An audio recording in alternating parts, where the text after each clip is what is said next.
কেউ যদি মনে করে যে আমাদেরকে মারা, রক্তাক্ত করা, হামলা করা বৈধ হয়ে গিয়েছে, তাহলে তাদের বিরুদ্ধে আমাদের নামতে হবে। পঞ্চগড়ে জাতীয় নাগরিক পার্টির নেতাকর্মীদের ওপর হামলার অভিযোগ তুলে বিএনপিকে কঠোর হুঁশিয়ারি দিয়েছেন দলটির উত্তরাঞ্চলের মুখ্য সংগঠক সার্জিস আলম। বিজয় পরবর্তী সময়ে দেশের বিভিন্ন স্থানে এনসিপি কর্মীদের উপর আক্রমণের ঘটনায় ক্ষোভ প্রকাশ করে তিনি স্পষ্ট জানিয়েছেন, বিএনপি যদি নব্য স্বৈরাচার হিসেবে আবির্ভূত হতে চায় তবে তারা ক্ষমতায় টিকে থাকতে পারবে না।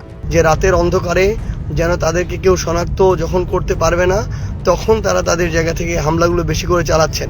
সবচেয়ে সুস্বাদু হালিম রাঁধুনি হালিম। হালিম হোক রাঁধুনি হালিম।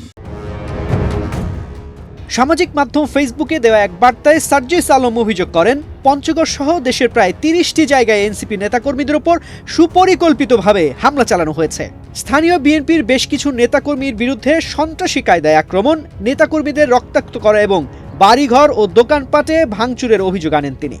সার্জিস বলেন, আমরা আশা করেছিলাম নির্বাচনের পর যারা ক্ষমতায় আসবে তারা প্রতিহিংসার নোংরা রাজনৈতিক সংস্কৃতি পরিহার করে সুন্দর ও গণতান্ত্রিক উপায়ে রাজনীতি করবে, কিন্তু বিজয় নিশ্চিত হওয়ার পর প্রতিপক্ষকে থাকতে না দেওয়া কিংবা রক্তাক্ত করা স্বৈরাচারী চরিত্রের বহিঃপ্রকাশ।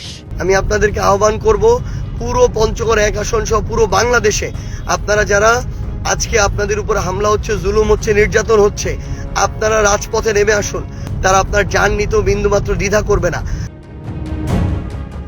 বিএনপি নেতাকর্মীদের অতীত নির্যাতনের কথা মনে করিয়ে দিয়ে এই তরুণ নেতা বলেন, আপনারা কিছুদিন আগেও ভুক্তভোগী ও নির্যাতিত ছিলেন, অথচ এখন যদি একই নিপীড়কের চরিত্রে অবতীর্ণ হন তবে সামনের দিনগুলোতে আপনাদের অবস্থা আরও ভয়াবহ হবে। তিনি হুঁশিয়ারি দিয়ে বলেন, বিএনপি যদি তাদের এই কর্মকাণ্ড অব্যাহত রাখে তবে তারা 5 বছর তো দূরের কথা, 2 বছরও ঠিকমতো টিকতে পারবে না এবং তাদের পতন অনিবার্য হয়ে পড়বে। যারা নির্যাতিত ছিল, অনেকে নিপীড়িত ছিল, তারা যে আজকে নতুন করে জালেম হয়ে উঠছে, তাদেরকে যদি আপনি আটকাইতে না পারেন, নিয়ন্ত্রণ না করতে পারেন, তাহলে আওয়ামী লীগের চেয়েও খারাপ পরিস্থিতি হবে আপনাদের। সার্জিস আলম আরও জানান, এনসিপি একটি নির্দিষ্ট সীমা পর্যন্ত এসব হয়রানি, মিথ্যা মামলা ও হুমকি সহ্য করবে, কিন্তু এরপর আর কোনো ছাড় দেওয়া হবে না।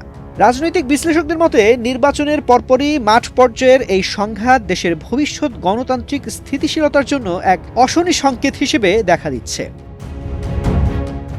তানজির রহমান, বাংলাদেশ প্রতিদিন।